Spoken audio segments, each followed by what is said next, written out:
Fala galera, eu sou o professor Murilo e estou chegando aqui para mais uma aula de educação física.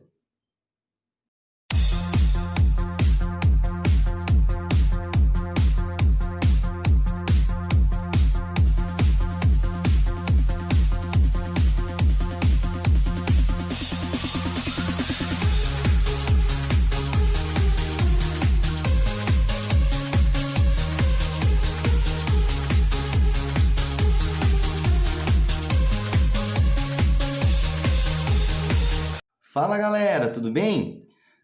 Maravilha! Na aula de hoje nós vamos fazer a revisão dos conteúdos trabalhados nessa volume 10 da apostila de vocês, tá bom? Onde são duas unidades, né? Unidade 19 e unidade 20, a 19, onde a gente fala sobre as transformações dos jogos e dos esportes, e a unidade 20 fala de valores, atitudes e princípios humanos nas práticas corporais, beleza? Eu vou pedir para que vocês façam então um diagrama, uma folha de resumo, uma forma de vocês estudarem. Não passe muito de uma folha, uma face de uma folha, tá bom? E depois me mandem uma foto. Isso aí vai servir como um instrumento de avaliação de vocês, que vale 3 pontos na revisão, tá bom?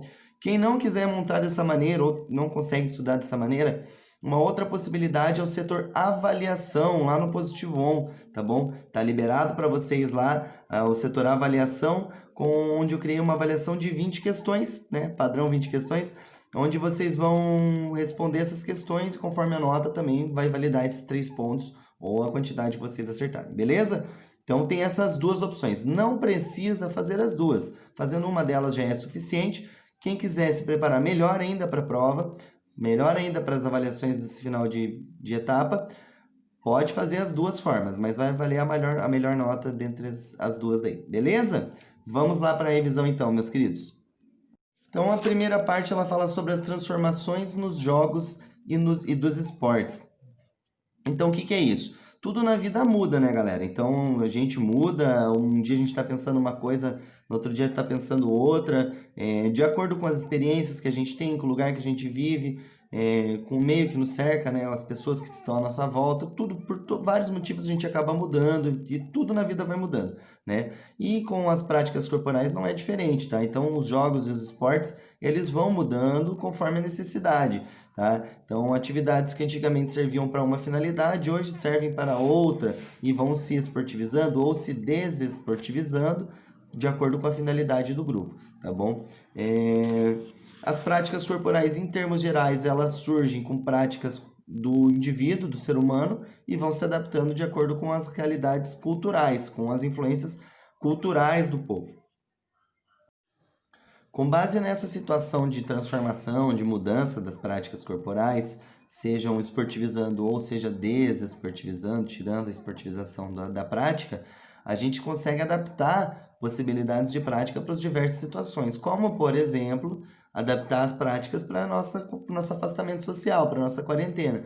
Eu, por exemplo, gosto muito de jogar futebol, continuo jogando futebol de outra maneira, sozinho aqui em casa, né? Às vezes brinco com a minha filha um pouco de futebol, mas em termos gerais, quando eu vou jogar um pouco mais, entre aspas, sério, né? Treinar um pouco mais sério aqui, eu vou lá na garagem e fico batendo bola lá na garagem, né? É uma adaptação, já que eu não posso ir jogar futebol com os meus amigos, eu faço uma adaptação dessa prática. E assim a gente vai criando adaptações das práticas que a gente tem interesse, né?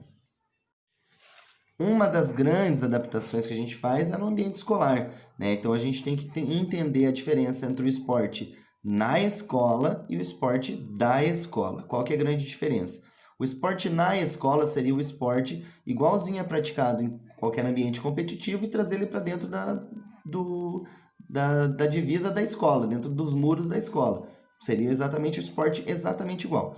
O esporte na escola é pegar esse esporte que já existe, que tem suas regras, conjunto e tal, e adaptá-lo à realidade daquela escola, daquela aula, daquele momento, do que eu quero que vocês aprendam com aquela prática, com aquela vivência, com aquela aula, tá bom? Então essa é a grande diferença. Uma outra fator importante, a gente conversou ao longo dessa etapa, foi falando das subjetividades dentro das práticas corporais. Então é normal que tenham coisas que não estão explícitas nas práticas corporais, mas que está dentro de um código que é pré-estabelecido indiretamente, tá?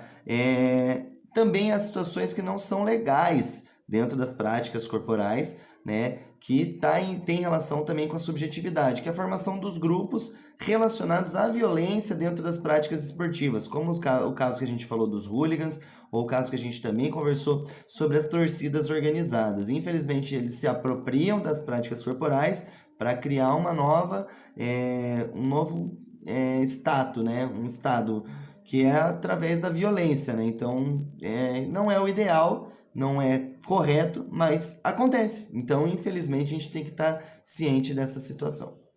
E a segunda parte da apostila de vocês, a unidade 20, ela fala sobre valores, atitudes e princípios humanos nas práticas corporais, né? Então, a gente esmiuçou bastante esse assunto, a gente conversou bastante sobre isso, e vamos dar uma relembrada aqui.